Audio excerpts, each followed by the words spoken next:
8ನೇ ತರಗತಿ ಓದುವಾಗ ಗಡ್ಡೆ ಎಳೆದವನಿಗೆ ಮಿಠಾಯಿ ಅಂತ ಅಂದ್ಬಿಟ್ಟು ಪಾಠ ಇತ್ತು. ನಿಜವಾಗ್ಲೂ ಅದ್ಭುತವಾದ ಪಾಠ. 8ನೇ ತರಗತಿ ಓದುವಾಗ ಗಡ್ಡೆ ಎಳೆದವನಿಗೆ ಮಿಠಾಯಿ ಅಂತ ಅಂದ್ಬಿಟ್ಟು ಪಾಠ ಇತ್ತು. ನಿಜವಾಗ್ಲೂ ಅದ್ಭುತವಾದ ಪಾಠ. KVS ಅಂತ ಅಂದ್ಬಿಟ್ಟು ಅವ್ರು ಅದ್ಭುತವಾಗಿ ಪಾಠ ಮಾಡೋರು. ಕನ್ನಡ, ನೀವು ಕನ್ನಡ ಶಾಲೆ ಸರ್? 3 ಜನನು ಕನ್ನಡ ಶಾಲೆನಾ? ಯಾಕಂದ್ರೆ ಇವತ್ತು ಕನ್ನಡ ಶಾಲೆ ಒಂದು ಕಾರ್ಯಕ್ರಮ ಮಾಡಿದೀವಿ ಅಲ್ವಾ ಸರ್? ಅದರ ಒಂದು ಸವಿ ನೆನಪರ್ಥ ಇವತ್ತು ನೋಡಿ ಸ್ನೇಹಿತರೆ, ನಮ್ಮ ಆಲದ ಮರದ 2ನೇ ಕರ್ನಾಟಕ ಅತಿ ದೊಡ್ಡ ಆಲದ ಮರದಕ್ಕೆ ನಮ್ಮ ಖ್ಯಾತ ಹಾಸ್ಯ ಕಲಾವಿದರಾದಂತಹ ನಮ್ಮ ಹಾಸನದ ಭುವನೇಶ್ ಅವರು ಕೂಡ ಬಂದಿದ್ದಾರೆ ಇವತ್ತು ನಮ್ಮೂರಿಗೆ.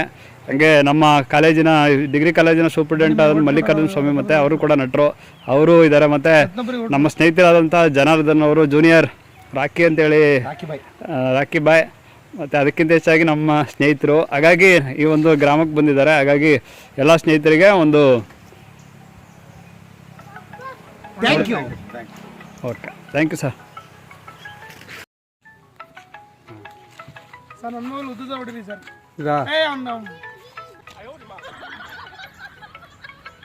ಮೊಬೈಲ್ ಕಡೆ ಇಟ್ಕೊಳ್ಳಿ ಸರ್. ಒಂದು ಮೊಬೈಲ್ ಒಂದೊಂದು ಮೊಬೈಲ್ ಇಟ್ಕೊಳ್ಳಿ ಸರ್. 2 ಮೊಬೈಲ್ ಇಟ್ಕೊತಿರಲ್ಲ.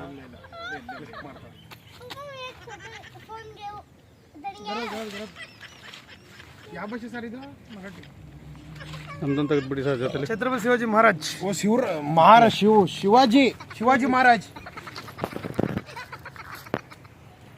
ಮಿಠಾಯಿ ಅಂತ ಅಂದ್ಬಿಟ್ಟು ನನಗೆ ಪಾಠ ಇತ್ತು.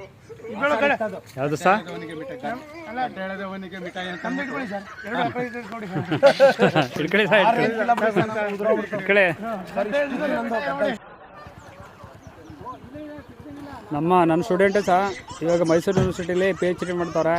ನಮ್ಮ ಡಿಗ್ರಿ ಕಾಲೇಜಲ್ಲಿ ಹಿಸ್ಟ್ರಿ ಲೆಕ್ಚರರು ಸಹ, ಮತ್ತು ಸಂಶೋಧನೆ. ನೀವು ಡಾಕ್ಟರ್ ಸೆಲ್ವಪಿಳ್ಳೆ ಹೆಂಗಾರ ಅಂತ ಕೇಳಿರ್ಬೋದು. ಈ ಮೈಸೂರು ಇದ್ರ ಬಗ್ಗೆ ಎಲ್ಲ ಟಿವಿನಲ್ಲೆಲ್ಲ ಎಕ್ಸ್ಪ್ಲೈನ್ ಮಾಡ್ತಾ ಇರ್ತಾರೆ. ಅವ್ರ ಶಿಷ್ಯ ಅವ್ರ ಹತ್ರನೇ PhD ಮಾಡ್ತಾವ್ರೆ ಈಗ. ಅದಕ್ಕೆ ಸರ್ ನಿಮ್ಗೆ ಏನೇ ಮಾಹಿತಿ ಬೇಕು ಇದ್ರ ಮಾಡಿಕೊಡ್ತಾರೆ. ನಿಮ್ಮ ಓಲ್ವೇಗೆಲ್ಲ ಯೂಸ್ ಆಗುತ್ತೆ ಸರ್, ಬಳಸ್ಕೊಳ್ಳಿ. ಅದಕ್ಕೆ ಬನ್ನಿ, ಹೆಚ್ಚಿನ ಮಾಹಿತಿಯಾಗಿ ನಿಮ್ಮ ಸಂಪರ್ಕಿಸ್ತಾರೆ.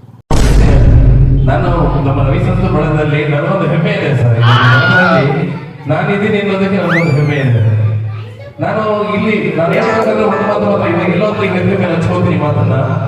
ನಾವು ಆರ್ಕೆಸ್ಟ್ರಾ ಕಲಾವಿದರುಗಳು ಹೇಗಿದ್ದೀವಿ, ಶಿಲ್ಪದ ಸತ್ಯ ಆರ್ಕೆಸ್ಟ್ರಾ ಕಲಾವಿದರುಗಳಿದ್ದೀವಲ್ಲ, ಸಖತ್ ಕರೆಸಿ ಒಂದು ವೇದಿಕೆ ತುಂಬಾ ಧನ್ಯವಾದಗಳನ್ನು ಹೇಳ್ತಾ ನನ್ನ ಮಾತುಗಳನ್ನ ಮುಗಿಸ್ತೇನೆ. ಒಳ್ಳೆ ನಿಮ್ಗೆಲ್ಲರಿಗೂ ಒಳ್ಳೆದಾಗಿ ಕೆಲವು ಒಳ್ಳೆ ಮಾಡಿ ಥ್ಯಾಂಕ್ ಯು. ಚೆನ್ನಾಗಿ ಮಾತಾಡ್ಬೇಕು. ಬರೀ ಅವರೊಂದು ಬೇರು ಅಷ್ಟೇ, ಅದೊಂದು ದೊಡ್ಡ ಅಮ್ಮ, ನಾವು ಅದೊಂದು ಬೇರು. ಅವರು ಕೂಡ ಗೌರ್ಮೆಂಟ್ ಶಾಲೆ ಓದಿರೋರು. ಇವತ್ತು ಕರ್ನಾಟಕ ರಾಜ್ಯದ ಮುಖ್ಯಮಂತ್ರಿ ಯಾರು? ಸಿದ್ದರಾಮಯ್ಯ ಅವರು ಓದಿರೋದಲ್ಲಿ ಗೌರ್ಮೆಂಟ್ ಶಾಲೆಯಲ್ಲಿ.